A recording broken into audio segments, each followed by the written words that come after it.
Habadon bad me try cái chính em khá lòng suk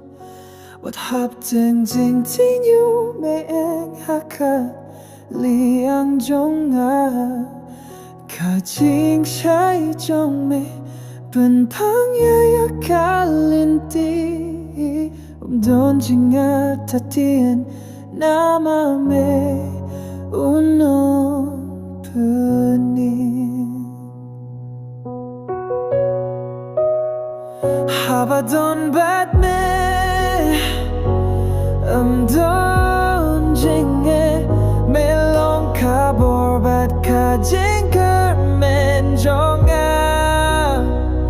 ha ka jing dap ka jing men ha ka jing jen jaru na tipa me don ring kat bad na wala kili bertaken kersum Nangita ka jingit ka babam ku chong me Unong panimu baim Uba skem Uman shem bakwit Uba pink man Min shem habadom bat me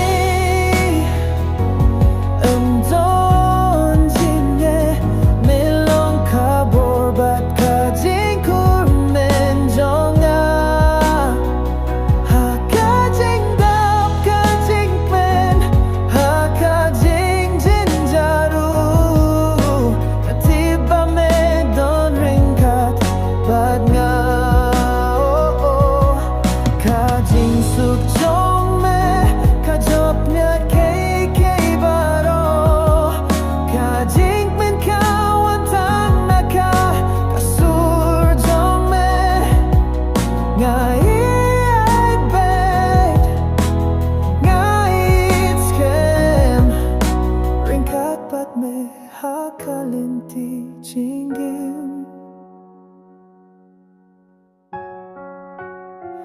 Habadon bad